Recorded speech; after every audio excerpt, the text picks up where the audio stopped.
Perkenalkan, nama saya Melvin Haryantigia, NIM 20606037, mahasiswa dari Universitas Negeri Manado, semester 2, Prodi Pendidikan Sosiologi Fakultas Ilmu Sosial. Pada materi saat ini, saya akan membahas mengenai kelompok kepentingan dan kelompok penekan. Baik, kita masuk pada materi, definisi kelompok kepentingan dan kelompok penekan. Kelompok-kelompok kepentingan muncul pertama kali pada abad ke-19. Dulu disebut kelompok penekan atau user group. Akan tetapi, karena muncul anggapan bahwa tidak semua kelompok kepentingan mengadakan penekan, maka pemikiran dewasa ini, masyarakat lebih cermat memakai istilah kelompok kepentingan. Kelompok kepentingan atau interest group ialah sejumlah orang yang memiliki kesamaan sifat, sikap, kepercayaan, dan tujuan, yang sepakat mengorganisasikan diri untuk melindungi dan mencapai suatu keberhasilan.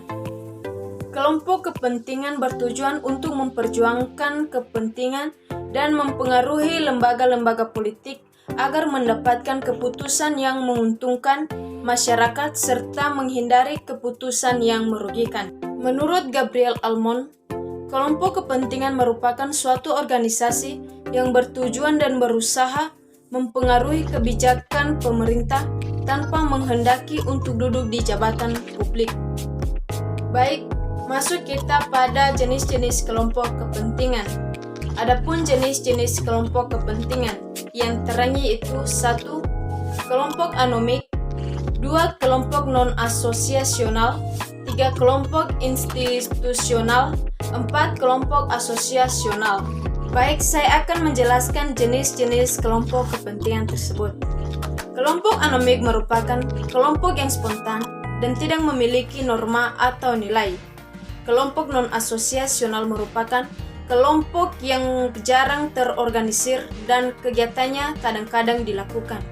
Kemudian kelompok institusional merupakan kelompok pendukung kepentingan institusional seperti partai politik, koperasi bisnis, dan lain-lain. Kelompok asosional merupakan kelompok yang sudah terorganisir dan kepentingan dari suatu kelompok dan memiliki prosedur yang teratur. Adapun peranan kelompok kepentingan tersebut: 1. Mempengaruhi kebijakan politik. 2. Memperjuangkan sebuah isu atau kebijakan yang bersifat kursus. 3. Memperjuangkan isu yang hanya memiliki dampak. 4. Memperjuangkan kebijakan isu. 5. Memberikan input pada proses legislasi. 6. Membantu partai politik. 7. Mengartikulasi kepentingan masyarakat. Dan ke-8 yaitu memberikan input. Baik, berikutnya kita membahas mengenai kelompok penekan atau user group. Kelompok penekan merupakan sekelompok manusia yang berbentuk lembaga kemasyarakatan dengan aktivitas atau kegiatannya memberikan tekanan kepada pihak penguasa agar keinginannya dapat diakomodasi oleh pemegang kekuasaan.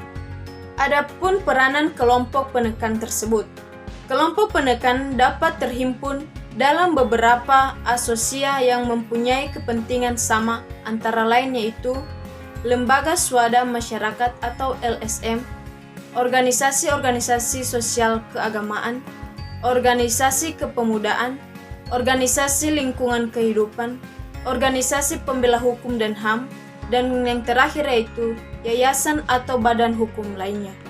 Baik, demikianlah penjelasan materi mengenai kelompok kepentingan dan kelompok penekan. Mohon maaf jika ada kesalahan. Kurang cerdas dapat diperbaiki dengan belajar, kurang cakap dapat dihilangkan dengan pengalaman. Namun, tidak jujur itu sulit untuk diperbaiki. Sekian dan terima kasih.